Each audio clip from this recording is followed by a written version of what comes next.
የዛሬው ታሪካችን አንድ ብሎ የሚጀምረው በፈረንጆቹ 1970 ላይ ነው። የአሜሪካ አየር ኃይል ንብረት የሆነው C121 ኮንስትራክሽን ኤርክራፍት ጉዞውን ያደርግና አንታርክቲካ ላይ የሚገኘው ማክሙርዶ ስቴሽን ላይ ለማረፍ ይሞክራል። በሰዓቱ የአየር ንብረቱ እጅግ በጣም የተበላሸና መጥፎ የሚባል ደረጃ ላይ ነበረ፣ ወይም አስቸጋሪና ኃይለኛ ደረጃ ላይ ነበረ። በዛም የተነሳ የአውሮፕላኑ ፓይለት ፊት ለፊቱ ምንም ነገር ማየት አልቻለም ነበረ።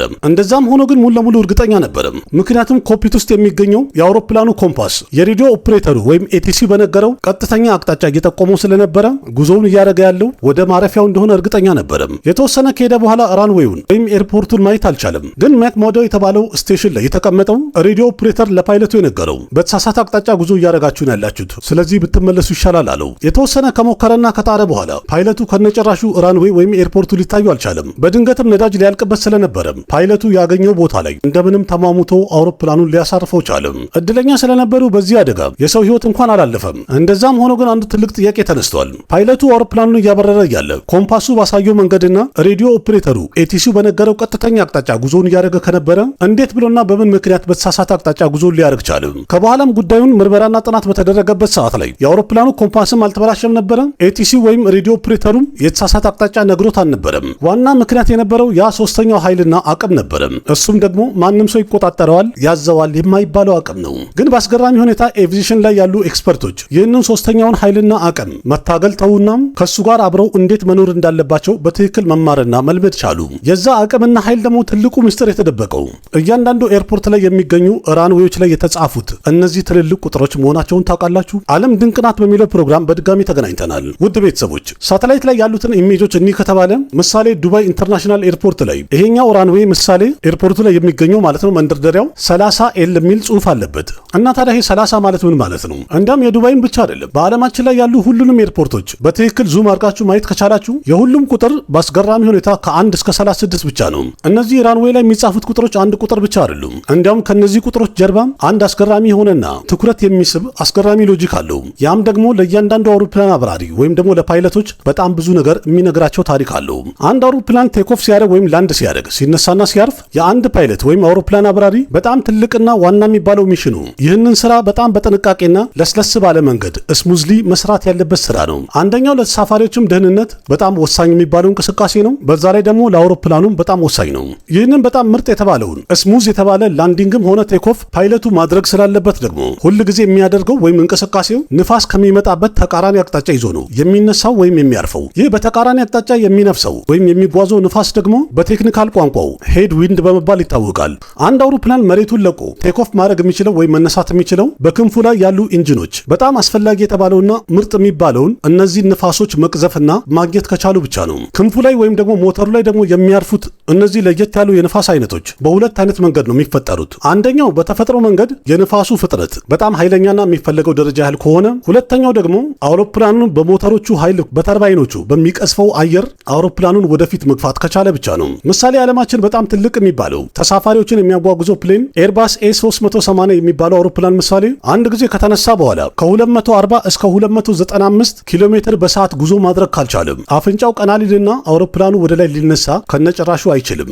ምሳሌ ራንዌይ ላይ መንደርደሪያው አስፋልት ላይ በሰዓት 240 ኪሎ ሜትር እየተወረወረ ፈጠን ብሎ ጉዞን የሚያደርግ ከሆነ ያም ማለት ክንፉ ላይ ወይም ሞተሮቹ ላይ የዛን ያህል ፍጥነት ያለው ንፋስ እያገኘን ያለው ማለት ነው። ግን ደግሞ ራንዌይ ላይ ሄድዊንድ የተባለው ይህ ንፋስ 40 ኪሎ ሜትር በሰዓት ብቻ ከሆነ የሚጓዘው ይህ አውሮፕላን ወደ ላይ ቀና ለማለትና ቴክኦፍ ለማድረግ 240 ኪሎ ሜትር ሳይሆን አውሮፕላኑ ብቻ 200 ኪሎ ሜትር አቺቭ ማድረግና መድረስ አለበት በሰዓት የሚያደርገው ጉዞ ማለት ነው። ምክንያቱም ፊት ለፊቱ ያለው የንፋስ መጠን 40 ነው፣ የአውሮፕላኑ ፍጥነት ደግሞ 200 ኪሎ ሜትር በሰዓት እየተወረወረ ነው። ይህም ማለት በድምር ክንፉ ላይ የሚያርፈው የንፋስ ፍጥነት 240 ኪሎ ሜትር በሰዓት ፍጥነቱን ወይም ጉዞን እንዲያደርግ ይረዳዋል። ይህም ማለት ደግሞ ሄድ ዊንዱ በቂ ስለሆነ አውሮፕላኑን በትንሽ ሰከንድ ውስጥ ከፍ እንዲልና ወደ ላይ እንዲነሳ ያደርገዋል። ለዛውም ደግሞ ብዙ ኃይል ሳይጠቀም። ልክ እንደዛው በተቃራኒም አንድ አውሮፕላን በሚያርፍ ሰዓትም ተመሳይ ክስተት ነው የሚፈጸመው። ፊት ለፊቱ ሄድ ዊንድ ካለ አውሮፕላኑ መሬት ላይ ካረፈ በኋላ ያለው ፍጥነት ማለትም በቴክኒካል ግራውንድ ስፒድ የሚባለው በጣም በትንሽ ይሆናል ወይም ያንሳል። በዛ ሰዓት ላይ ደግሞ የአውሮፕላኑ ላንዲንግ በጣም ስሙዝ የተባለና ለስላሳ እንዲሆን ይረዳዋል። ግን ደግሞ አውሮፕላኑ ሊያርፍ ሲል ፊት ለፊቱ ከነጨራሹ ምንም አይነት የንፋስ ግፊት ከሌለ ይህ አውሮፕላን ወደ መሬት ሲጠጋ በጣም ፈጠን ብሎ እንዲጠጋ ያደርገዋል። መሬቱን በሚነካ ሰዓት ወይም በሚጋጭ ሰዓት ላይ ይነጥራል፣ ይነዝረዋል ብቻ ሳይሆን የሚባለው ይህን የሚያክል ትልቅ አውሮፕላን ራንዌይን ከመጨረሱ በፊት አውሮፕላኑ መቆም ስላለበት ፓይለቱ ከባድ የተባለ ፍሬንን ከኋላ የሚገኘው ፍላፕሱንና የአውሮፕላኑ ሞተር ደግሞ በተቃራኒ አቅጣጫ በጣም ማሽከርከርና ማዞር ግዴታ ይለዋል። ይሄ ደግሞ ለሁሉም ደህንነት በአጠቃላዩ ጥሩ የሚባልና የሚመከርም አይደለም። ከዛ ሌላ ደግሞ የአውሮፕላኑ ጎማና ሞተሩም ይጎዳል የሚባልበት ፕሮሰስ ነው። ስለዚህ አሁን እንደተረዳችሁት አንድ አውሮፕላን ለመነሳትም ሆነ ለማረፍ ካስፈለገው ፊት ለፊቱ የሚመጣ ንፋስ በጣም ወሳኝ ነው ከተባለ እያንዳንዱ ኤርፖርት በሚገነባ ሰዓት ራንዌውን ወይም የአውሮፕላኖቹን መንደርደሪያ ዋና ዲዛይን የሚያደርጉበት መንገድ የንፋሱን አቅጣጫ ተከትሎ ቀጥታ መስመር ይዞ እንዲሰራ ግዴታ ይላል። በዓለማችን ላይ ብዙ ቦታ ላይ እንደሚታወቀው በዓመት ውስጥ የንፋስ እንቅስቃሴ የሚታየው ወይም በሁለት አቅጣጫ እንዲነፍስ ያደርገዋል የአየር ንብረቱ ማለት ነው። አንደኛው አቅጣጫ በበጋ የሚታይ ሲሆን ሁለተኛው ደግሞ ክረምት ላይ የሚታይ ንፋስ አቅጣጫ ነው። ምሳሌ አሁን የዱባይን ብናይ በሰሜን ምዕራብና በደቡብ ምስራቅ በኩል ንፋስ ጉዞን ያደርጋል። ስለዚህ ኤርፖርቱ ላይ ያሉ ራንዌዎችም ደግሞ በዛው በንፋሱ አቅጣጫ ነው የተሰሩት። የንፋሱ አቅጣጫ በሰሜን ምዕራብ ከሆነ አውሮፕላኖች በበረሃው በኩል አድርገው መጥተው ኤርፖርቱ ላይ ማረፍ አለባቸው ማለት ነው። ልክ እንደዛው ደግሞ በአረቢያን ገልፍ በኩል አድርገው ቴኮፍ ያደርጋሉ፣ ይነሳሉ ማለት ነው። የንፋሱ አቅጣጫ ወይም ግፊቱ ደግሞ በደቡብ ምስራቅ በኩል የሚመጣ ከሆነ አውሮፕላኑ የሚያርፈው በአረቢያን ገልፍ በኩል አድርጎ ሲሆን ቴኮፍ የሚያደርገው የሚነሳውም ደግሞ በዛው በበረሃው በኩል ይሆናል ማለት ነው። ስለዚህ አሁንም በመቀጠል የዱባይ ኢንተርናሽናል ኤርፖርትን ምሳሌ እያያዝን አንዳንድ ነገሮችን ለማየት እንሞክር። እዚህ ኤርፖርት ላይ በቀኝ በኩል አንድ ኮምፓስ አስቀምጠን ለማየት ብንሞክር 0 ዲግሪ ላይ የሚያሳየን ሰሜን ይሆናል፣ 90 ዲግሪ ላይ ደግሞ ምስራቅ ይሆናል፣ 180 ዲግሪ ደግሞ ደቡብ ይሆናል፣ 270 ዲግሪ ምዕራብ ይሆናል። ከዛ ዞሮ ሲመጣ ደግሞ 360 ዲግሪ ላይ መልሰን ሰሜንን እናገኛለን። እዚህ ጋር አሁን አንድ ነገር ልብ በሉ። ከዜሮ ጀምረን ሙሉ ለሙሉ ዙሩን ጠቅልለን መተን 300 ዲግሪ ላይ ኮምፓሱን እናቁሞ ከተባለ ይህ አቅጣጫ ወይም ዳይሬክሽኑ ከኤርፖርቱ ራንዌይ ጋር ቀጥታ መስመር ይመራናል ወይም ደግሞ አላይን ሆኖ እናገኘዋለን። ይህም ማለት ደግሞ አንድ አውሮፕላን በበረሃው በኩል አድርጎ እየመጣ ከሆነ አንድ ለየት ያለ አቅጣጫ ጋር ሲደርስ ዳይሬክሽኑ ወይም አውሮፕላን ውስጥ ያለው ኮምፓስ 300 ዲግሪ ላይ ያሳየዋል ወይም 300 ዲግሪ ላይ ያደርገዋል። ከዛ በኋላ አውሮፕላኑ ቀጥታ ራንዌይ ላይ ማረፊያው ላይ መድረስ ቻለ ማለት ነው። በኤቪዬሽን ቋንቋ ደግሞ 300ን 30 ብለው ነው የሚያነቡት። ኤል ማለት ግራ ነው፣ አር ማለት ደግሞ ቀኝ ነው። የዚህ ዋና ምክንያቱ ደግሞ ዱባይ ኢንተርናሽናል ኤርፖርት ላይ 2 ራንዌዮች ናቸው ያሉት። ግን ደግሞ ቀደም ብዬ እንደነገርኳችሁ የንፋሱ አቅጣጫ በበረሃው በኩል ከሆነ አውሮፕላኑን አረቢያን ገልፍ በሚባለው አቅጣጫ በኩል አድርገው ላንድ ማድረግ ወይም ማረፍ አለባቸው ማለት ነው። ግን ልክ እዚህ ጋር ሲደርሱ 30 ሳይሆን የተጻፈው ራንዌይ ላይ 12 ኤል እና 12 አር የሚል ጽሑፍ እናያለን። እንደዚህ ሊሆን የቻለበት ዋና ምክንያት ደግሞ በአረቢያን ገልፍ በኩል ያለው ይሄኛው ራንዌይ 120 ዲግሪ ላይ አንላይን የተደረገ ነው። ራንዌይ በእርግጥ 2 ነው። ስለዚህ በበረሃ በኩል ከመጡ 30 ነው 300 ዲግሪ ላይ፣ ግን በገልፍ ሳይድ ደግሞ ሲሆን በላይ በኩሉ ራሱ ራንዌይ ቁጥሩ ወይም መጠሪያው 12 ይሆናል፣ 120 ዲግሪ ማለት ነው። በአስገራሚ ሁኔታ በዓለማችን ላይ ያለ ማንኛውም ኤርፖርት ላይ የሚገኝ ራንዌይ የተጻፈው ቁጥር ላይ ትንሹን ቁጥር ከቀነስ ነው ካልኩሌት ሲደረግ 18 ነው የሚመጣው፣ ማለትም 180 ዲግሪ ማለት ነው። አንደኛው ራንዌዮች በጣም ቀጥ ያሉ ናቸው። ቀጥ ያለ መስመር ደግሞ ኮምፓስ ላይ ስናየው ሁልጊዜ 120 ዲግሪ ላይ ነው የሚገኘው። ምሳሌ አሁን እዚህ ጋር 2 ጎን ለጎን ያሉ ፓራሌል የሆኑ ራንዌዮች እናያለን። ይህም ማለት እዚህ አካባቢ ላይ የንፋሱ አቅጣጫ 2 አይነት ነው ማለት ነው። ንፋሱ ወይ ከበረሃ ይመጣል ወይም ደግሞ ከገልፍ በኩል ይመጣል ማለት ነው። ግን ደግሞ በዓለማችን ላይ ሌላ ቦታ ላይ ድንገት የንፋሱ አቅጣጫ በአራቱም አቅጣጫ እንኳን የሚመጣ ከሆነ እዚህ ቦታ ላይ ያሉ ኤርፖርቶች ላይ ፕሌኖች በምን አይነት መንገድ ታዲያ ያርፋሉ? ይህንም ምሳሌ ለመረዳት ደግሞ ወደ ሙምባይ ኢንተርናሽናል ኤርፖርት ጉዟችን እናድርግ። ልክ እዚህ ቦታ ላይ ስንደርስ ባልተለመደ ሁኔታ 2 የተጠላለፉ ራንዌዮችን እናያለን። እዚህ አካባቢ ላይ የንፋሱ ፍጥነት ወይም ጉዞን የሚያደርገው ከምስራቅ ከሆነ ለማረፍና ለመነሳት አውሮፕላኖቹ ራንዌይ 9ን ይጠቀማሉ። ይህም ማለት 90 ዲግሪ ማለት ነው። ግን ደግሞ 9ን ብቻውን አንድ ዲጂት መጻፉ ለፓይለቶች ግራ ያጋባል፣ ኮንፊዝ ያደርጋል ተብሎ ስለሚገመት ከፊቱ 0ን ይጽፉና ለፓይለቶች በግልጽ እንዲታይ ያደርጉታል። ማለትም 09 ሲያዩ 90 ዲግሪ እንደሆነ እንዲረዱ ያደርጋቸዋል። እና ታዲያ የዚህ ረንዌይ ሌላኛው አቅጣጫ ወይም ደግሞ በላይ በኩሉ ምን አይነት ቁጥር ተጽፎበታል እንዴ? አሁን ይህን ለመረዳት በቀላሉ 18 ላይ 9ን ስንደምረው 27 ይሰጠናል። ንፋሱ ወደ ምዕራብ እየነፈሰ ካለ አውሮፕላኑ ወደ 27 ማለትም 270 ዲግሪ ላይ ቀጥታ ይመጣል። በዛ ሰዓት ላይ ፊት ለፊቱ ራንዌዩን ማግኘት ይችላል ማለት ነው። የዚህ ዋና ምክንያቱ ደግሞ የሙምባይን ጂኦግራፊካል ሎኬሽኑን በደንብ ስናየው በአመት ውስጥ ንፋስ በሁለት አቅጣጫ ብቻ አይደለም የሚመጣው። በዛ ሰዓት ደግሞ ወይም አቅጣጫውን ሲቀይር ንፋሱ አውሮፕላኖች መነሳትና ማረፍ የሚችሉበት ሌላኛውም ራንዌይ ይገኛል። ለዛም ነው ስናየው አንደኛውን አልፎ እንዲሁም ተጣምሮ ተሻግሮ እንዲሄድ የሚደረገው። የእነሱም ቁጥራቸው ደግሞ ራንዌይ 32 ወይም ደግሞ 40 ነው። እዚህ ድረስ እንግዲህ ጉዳዩን በደንብ ከተረዳ ነው ራንዌዮች ላይ ኤርፖርቶች ላይ የሚጻፉት ቁጥሮች አንድ ተራ ደስ ያላቸውን ቁጥር የሚጽፉት ነገር እንዳልሆነ በደንብ አውቀናል። ይህም ማለት እነዚህ ቁጥሮች የኮምፓሱን አንግል እንዲሁም አካባቢ ላይ ያለውን የንፋስ አቅጣጫ በደንብ የሚናገሩና ምልክት የሚሰጡ ቁጥሮች ናቸው ማለት ነው። ስለዚህ ነገሩ ቀለል ብሎ እንዲገባችሁ ንፋሱ ከሰሜን ምዕራብ የሚመጣ ከሆነም ሙምባይ ውስጥ የሚገኘው ኤቲሲ አውሮፕላኑ እንዲያርፍ የሚመራው ራንዌይ 32 ላይ ግባና ረፍ ይለዋል ማለት ነው። ይህ መልእክት ከደረሰው በኋላ ፕሌኑ አንድ ለየት ያለ ፖይንት ላይ ይደርሳል ወይም ጉዞውን ያደርጋል። ያ መንገድም ደግሞ ወይም ደግሞ ያ ጉዞ የሚያደርግበት ቦታ ኢማጂነሪ ላይን የሚባል ነው። እኛ እንኳን በአይናችን አናየው፣ ግን እያንዳንዱ ፓይለት አውሮፕላን ውስጥ ባለ ማፕ የሚመራው ነው። ልክ እዚህ ቦታ ላይ ከደረሰ በኋላ ፓይለቱም አውሮፕላኑን ወደ 32 ማለትም ወደ 320 ዲግሪ ያዞረዋል። ያንን መንገድ ይዞ ደግሞ ሲጓዝ ቀጥታ 32 የሚባለው ራንዌይ ላይ እንዲያርፍ ያደርገዋል ማለት ነው። ስለዚህ እንግዲህ አሁንም እናንተ ራንዌይ ላይ የተጻፈ ቁጥር እንዳለ የኮምፓስ አቅጣጫ ነውና ይህ አንግልም ሆነ ቁጥር መቼም ሊቀየር አይችልም ብላችሁ ያሰባችሁ ሊሆን ይችላል። ያው አንግል ከሆነና ኮምፓስ ከሆነ የራንዌይ ቁጥርም አይቀየርም የሚለውን ሐሳብ ማሰባችሁ ኖርማል ነው። ግን እንደዛ አይደለም ታሪኩ። በመቀጠል ደግሞ ለዚህ ምሳሌ የሚሆነው ኖርዌይ ውስጥ የሚገኘው ክሪስቲያንሴንት የሚባለው ኤርፖርት ትልቁ ምሳሌ ሆነናል። ጁላይ 2025 ላይ በሳተላይት ሲታይ ይህ ኤርፖርት ራንዌይ ላይ ተጽፎ የነበረው ቁጥር 21 ሲሆን በሌላ በኩል ወይም በላይኛው በኩል ደግሞ 03 ተጽፏል። ይህም ማለት በሰሜን በኩል የሚመጣ አውሮፕላን 210 ዲግሪ ላይ አድርጎት ወደ ራንዌይ ወይም ወደ ኤርፖርቱ ጉዞውን ያደርጋል የተባለ ፕሌን ነው። በሌላኛው አቅጣጫ ደግሞ የሚመጣ አውሮፕላን 30 ዲግሪ ላይ አድርጎት ይመጣል ማለት ነው። ግን 10 ዓመት ወደኋላ መለስ ብለን የሳተላይት ኢሜጁን ስናየው ኤርፖርቱም ሆነ ራንዌይ ራሱ ነው፣ ግን ቁጥሩ ተቀይሮ እናገኘዋለን። በአንድ በኩሉ 21 የነበረው 22 ሆኗል፣ 03 የነበረው ደግሞ 04 ሆኗል። ይህም ማለት በውቅያኖሱ ወይም በባህሩ ስትሬት በኩል አድርጎ ሲመጣ አንድ አውሮፕላን አሁን ላይ 03 የተባለው ወይም 30 ዲግሪ ላይ የሚገኘው ይህ ራንዌይ ራሱ ቀደም ብሎ ከ10 ዓመት በፊት 40 ዲግሪ ላይ ነበረም። እንደዚህ ለምን ሆነ? የኤርፖርት ማናጅመንቶቹ ተሳስተው ነው? ኮምፓሳቸው ተበላሽቶ ነው? ወይስ ደግሞ ሌላ ምክንያት አላቸው የሚለው ጥያቄ ያስነሳል። እዚህ ጋር ነው እንግዲህ ትልቁ የሚባለው የዓለማችን አስገራሚው ጉልበትና ኃይል የሚታየው። ያም ደግሞ ማንም ሰው አይቆጣጠረውም አይችለውም የሚባለው ጉልበትና ኃይል ነው። እሱም ደግሞ ማግኔቲክ ድሪፍት ይባላል። የኛ ምድራችን ወይም መሬታችን የአፈርና የድንጋይ ክምር ብቻ ሳትሆን ከውስጧ ወይም መካከል ላይ ሴንተሯ የቀለጠ ብረትን የያዘ አንድ ክፍሏ ይገኛል። እሱም ደግሞ ያለማቋረጥ ሁልጊዜ ይሽከረከራል። ይህ የቀለጠ ብረትን በጣም ስለሚሽከረከር ምድራችንን ዙሪያዋን አንድ ለየት ያለ ማግኔቲክ ፊልድ ይፈጠራል። ይህም ማለት ስፔስ ላይ ሆና የኛ ምድራችን ልክ እንደ አንድ ትልቅ ማግኔት አገልግሎት ትሰጣለች ወይም ታገለግላለች የሚባል ያህል ነው። እንደ ማንኛውም ማግኔት ደግሞ የምድራችን ማግኔትም አንድ ሳይዱ ኖርዝ ፖል ነው፣ የታችኛው ሳይድ ደግሞ ሳውዝ ፖል ነው። ሰሜን ዋልታና ደቡብ ዋልታ የሚባለው ማለት ነው። ኮምፓስ ውስጥ ደግሞ የሚገኘው አንድ ቀጠን ያለች መርፌ መቼስ ይታያል፣ ታውቁታላችሁ። በተራ ብረት የተሰራች መርፌ አይደለችም። እቺ መርፌ ራሷ አንድ አነስ ያለች ትንሽ ማግኔት ናት። ለየት ባለ ቴክኒክም ደግሞ ባላንስ ተደርጋ ኮምፓሶች ላይ እንድትገጠም ተደርጋለች። የፊዚክስ አንድ መሰረታዊ የሆነ የማይቀየር ህግ አለ።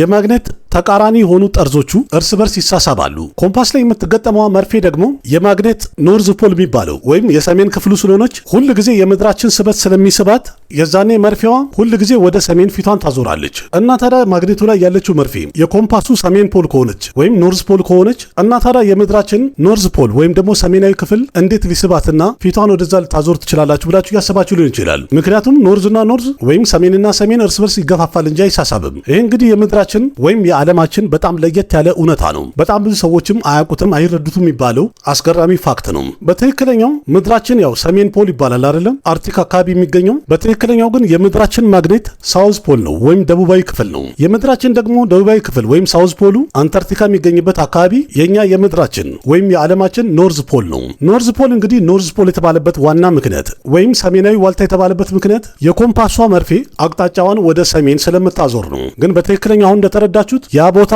የምድራችን ማግኔት ደቡባዊ ክፍል ነው። ግን ደግሞ መረሳት የሌለበት ከምድራችን በታች ቀልጦ የሚንቀሳቀሰው አይረኑ ወይም ብረቱ ፊክስ አይደለም ወይም የተወሰነ አይደለም፣ አንድ ቦታ ላይ ያለው የሚባል አይደለም። ከጊዜ ጋር በተለያየ ጊዜ ማለት ነው ቦታውን ይቀይራል፣ እንቅስቃሴም ያደርጋል። ይሄ የምድራችን ብረትም ደግሞ በተለያየ ጊዜ እንቅስቃሴ ስለሚያደርግ የምድራችን ፖሎች ከተወሰነ ዓመት በኋላ ቦታውን ይቀይራል፣ ይለውጣል። ምሳሌ ሳይንቲስቶች የምድራችንን ማግኔቲክ ፖል በትክክል ሜጀር አድርገው ቦታውን በጠቆሙ ሰዓት ካናዳ ላይ ይገኝ ነበርም። አሁን ላይ ደግሞ መረጃዎች እንደሚያሳዩት በጣም በፍጥነት አቅጣጫውን ወደ ራሻ እያደረገ ነው ያለው። ስለዚህ በምድራችን ላይ የሚገኙ እነዛ ኤርፖርቶች ለፖሎች ቅርብ የሚሆኑ ከተወሰነ ወይም ከትንሽ ዓመት በኋላ ኮምፓሳቸው ላይ የሚያሳየው አንግል የተወሰነ ለውጥ ይፈጥራል ወይም ቦታ ይቀይራል። ስለዚህ እዚህ አካባቢ ላይ የሚገኙ ኤርፖርቶች ራንዌይ ላይ ያለው ቁጥራቸውን አንዳንድ እያደረጉ መቀየራቸው ግድ ይላቸዋል። በ1970ዎቹም የአሜሪካ አየር ኃይል ንብረት የሆነው አውሮፕላን ያ አደጋ ሊደርስበት የቻለ የነበረው በትክክለኛው ይህን ክስተት የፈጠረ የነበረው አሁን የገለጽኩላችሁና የነገርኳችሁ ማግኔቲክ ድሪፍት የተባለው የተፈጥሮ ሂደት የፈጠረው ስህተት ነበረም። አንታርክቲካ ደግሞ እንደሚታወቀው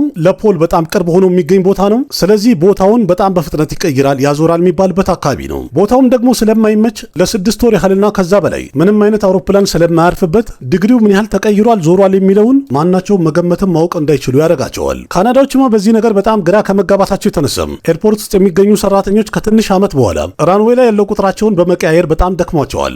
ግን ደግሞ ፈረንጅ እንደዚህ ነገር መደጋገም አይወድም አይደለም። ጭንቅላታቸውን ተጠቀሙና ካልኩሌት አድርገው አንድ ለየት ያለ ቴክኒክ በመጠቀም ይህን ችግር ለእስከ መጨረሻ ድረስ ማስወገድ ቻሉ። ያደረጉትም ደግሞ ራንዌያቸውን ማግኔቲክ ኖርዝ የሚባለውን ተዉትና ትክክለኛ ኖርዝ የሚባለውን ወይም ሰሜንን አንላይን አረጉና ፊክስ አረጉት። ይሄኛው ደግሞ ትሩ ኖርዝ የሚባለው ወይም ትክክለኛ ሰሜን የሚባለው መቼም ቢሆን የማይቀየረው ነው። ምክንያቱም የምድራችን ትክክለኛ የሚባለው ሰሜን ግሪንላንድ ውስጥ የሚገኘው አርክቲክ አካባቢ ላይ ዋና መነሻው ነው ወይም መገኛው ነው። በትክክለኛውም ደግሞ የጂፒኤስ ኖርዝ ፖል የሚባለው እሱ ነው። ስለዚህ ካናዳዎችም ደግሞ ያደረጉት በጣም ብዙ ኤርፖርታቸውን ማግኔቲክ ኖርዝ የሚባለውን ተዉትና ጂፒኤስ ላይ የሚገኘውን ትክክለኛውን ኖርዝ ፖል ፊክስ አረጉና መገላገል ቻሉ። ጥቅሙን እንኳን አሁን እንደነገርኳችሁ ተረድታችሁታል። መሬት ላይ ያለ ድካምን ቀንሶላቸዋል። ግን ትልቅ ጉዳት የሚባለው ደግሞ ፓይለቶች ላንድ ሲያደርጉ ወይም ሲያርፉ አውሮፕላን ውስጥ የሚገኘውን ያ የተለመደውን ኮምፓስ ይተውና በጂፒኤስ እርዳታ ላንድ ማድረግና ማረፍ ግዴታቸው ነው። ማለትም አንድ አውሮፕላንን የማሳረፍ ሙሉ ለሙሉ ኃላፊነቱ የጂፒኤስ ሳተላይት ይወስደዋል ወይም በሱ ላይ የተመሰረተ ይሆናል ማለት ነው። በእርግጥ ራንዌይ ላይ ካሉ ቁጥሮችና መስመሮች ሌላ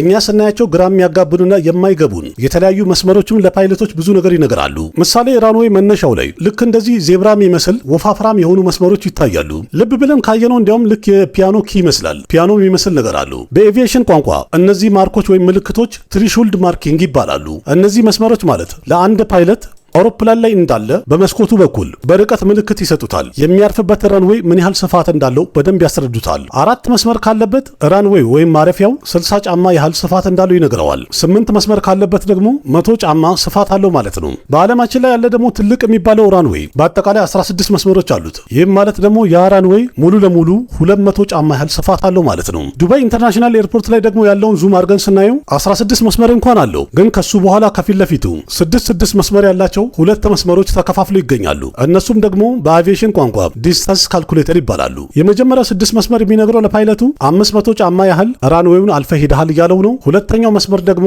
1000 ጫማ ያህል አልፈህ ሄደሃል እያለው ነው። በመቀጠል ደግሞ 2 ትልልቅ የሆኑ ሶሊድ ብሎኮች ይታያሉ። እነዚህ ደግሞ ኤሚንግ ፖይንት ይባላሉ። አውሮፕላኑም ሲያርፍ 300 ኪሎ ሜትር በሰዓት እየበረረ ከመጣ መጨረሻ ማረፊያውና ማሳረጊያውን እነዚህ ሁለቱ ብሎኮች ላይ ወይም መስመሮች ላይ ለማድረግ ብሎ ሎክ ያደርገዋል። በእርግጥ ፕሌኑም ልክ መጀመሪያ እግሩን ሲያሳርፍ በጣም ጠንካራ የተባለውና አስተማማኝ የተባለው ቦታ ላይ ምልክት ተደርጎለታል። እሱ ላይ የመጀመሪያ ጎማውን ያሳርፍበታል። በመቀጠል 4 መስመሮች ይታያሉ። ከዛ ቀጥሎ ደግሞ 2 መስመሮች ይታያሉ። እነሱም ደግሞ የሚነግሩት ራንዌው ምን ያህል አልፎት እየሄደ እንዳለ ይነግሩታል። ካልኩሌት አድርገው እስከ መጨረሻዎቹ 2 መስመሮች ድረስ አውሮፕላኑ ላንድ ማድረግና ማረፍ ካልቻለም ይህም ማለት ነገሩ በጣም ረፍደዋል ማለት ነው። በዚህ ሰዓት ላይ መሬቱን ተችዳውን ማድረግ ከቻለ ለመንደርደርና ወደፊት ለመጓዝ ራንዌው እንዳለቀና እንዳበቃ ይነግረዋል። ይህ አጋጣሚ በተፈጠረ ሰዓት ላይ ፓይለቶቹ ሞተሩን በድጋሚ እንዲገፋና ትረስቱን ጨመር አድርገው ወደ አየር ላይ ይነሳሉ። ይህ ክስተትም ደግሞ በኤቪዬሽን ቋንቋ ጎ አራውንድ የሚባለው ነው። ልክ እንደዛው በድንገት እንኳን ኤርፖርቱ ከጨለመ ራንዌይ ላይ የመጀመሪያ 3000 ጫማዎች ላይ ወይም 3000 ጫማ ርቀት ላይ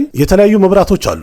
በእነዚህ መብራቶችም ፓይለቶቹ መለየት የሚችሉት ትክክለኛ ላንዲንግ ዞን ላይ ናቸው ወይስ አይደለም የሚለውን መለየት እንዲችሉ ይረዳቸዋል። መጀመሪያ ቀረብ እንዳሉ አረንጓዴ ሆኖ መብራት ሲታያቸው ትክክለኛ ታች ዳውን ወይም መሬት የሚነካበት ቦታ እንደሆነ ይታወቃቸዋል። እነዚህ መብራቶች ራሱ በጀርባ ደግሞ እኒ ከተባለ ቀይ ሆኖ እናያቸዋለን። ይህም ማለት ደግሞ ራንዌይ ማብቃቱ ነው ወይም ማብቂያው ነው እያለ እየነገረው ነው። የራንዌይ ዳርና ዳር ግራና ቀኙን ነጣ ያሉ መብራቶች ይታያሉ። ግን እነዚህ መብራቶች ተከትለን ወደፊት ከሄድን ወደ መጨረሻው ስንደርስ ከለራቸው ቢጫ እየሆነ ይሄዳል። ፓይለቶቹም በጣም የሚረዱትና የሚያውቁት ራንዌይ ሊያበቃ እንደሆነ እየነገራቸው ነው። የመጨረሻው 300 ጫማ ሲቀረው ደግሞ ነጭና ቀይ መብራቶች ተራ በተራ በርተው ይታያሉ። ማለትም አንድ ነጭ ይበራል፣ 2 ቀይ ይበራል። የመጨረሻው መስመር ላይ ግን እነዚህ መብራቶች ጠቅላላ አንድ ወጥ ሆኖ ቀይ ይሆናሉ። ግን ደግሞ የአየር ሁኔታው ከተበላሸ ወይም ደግሞ ጭጋግና ፎግ ካለ እነዚህ ሁሉ መስመሮች አይታዩም። ታዲያ እንደዛ ከሆነ በምን አይነት መልኩ ነው ላንድ የሚያደርገው ወይም የሚያርፈው? አሁን እንኳን ጊዜው ስለተሻሻለና ስለረቀቀ በዓለማችን ላይ ያሉ የተለያዩ ኤርፖርቶች አይኤንኤስ የሚባል ማለትም ኢንስትሩመንት ላንዲንግ ሲስተም የሚባል ለየት ያለ ቴክኖሎጂ ተጠቅመው ገጥመውላቸዋል። እነዚህ ሲግናሎችም ደግሞ አውሮፕላን ላይ ለሚገኘው አውቶ ፓይለት በሬዲዮ ሲግናል የሚያሳውቋቸውና መልእክት የሚልኩላቸው ሲሆን ራንዌው ምን ያህል ርቀት ላይ እንዳለ፣ በየትኛው አቅጣጫና በምን ያህል ርቀት ግላይድ ማድረግ እንዳለበት፣ ምኑ ጋር ሲደርስ ደግሞ ታች ዳውን ማድረግ እንዳለበት ሁሉንም ካልኩሌት አድርገው እንዲደርሱበትና እንዲያውቁ የሚረዳ ነው። እርግጠኛ ነኝ ከዚህ በኋላ በፕሌን ስትጓዙ በመስኮት እንኳን ወደ ታች ስታዩ ራንዌዎች ላይ የተቀመጡት ምልክቶችና ቁጥሮችን ስታዩ ፓይለቱ ብቻ ሳይሆን ይህን ቪዲዮ ያያችሁ ሰዎችም ራሱ በትክክል ምንነቱ ግልጥ ብለው ትረዱታላችሁ፣ ታውቁታላችሁ እየገምታለሁ። ግን በአጠቃላይ እስካሁን ከነገርኳችሁ ማለት የትኛው አስገረማችሁ? የትኛውስ በጣም ለየት ያለ ሆኖ አገኛችሁት? ያላችሁን ሀሳብ አስተያየት ኮሜንት ላይ ጻፉልኝ። ለማንኛውም የዛሬ ዓለም ድንቅ ናት የሚለው ፕሮግራም እንዴት አገኛችሁት? ተመቻችሁ? ቪዲዮ ከተመቻችሁ ላይክ አድርጉ። ያላችሁን ሀሳብ አስተያየት በኮሜንት ገለጹ። ለጓደኞቻችሁም ሼር አድርጉ። ለቤቱ አዲስ ሆናችሁ ሰብስክራይብ በማድረግ ቤተሰብ ሁኑ። ልክ እንደዚህ ያዝናኑ ቁም ነገር የሚያስጨብጡ የተለያዩ ቪዲዮችን ተራ በተራ በዚህ ዩቲዩብ ቻናል በብዛት አቀርብላችኋለሁ። በፍቅር የተሞላውና የሚያበረታታው ኮሜንታችሁን ሁልጊዜ ያለ ትዕግስት ጠብቃለሁ። በሌላ ምርጥ ቪዲዮ በድጋሚ እስከምንገናኝ አቅራቢያችሁ ቃሲም መካ ነበርኩኝ። ደህና ሁኑ። ባባይ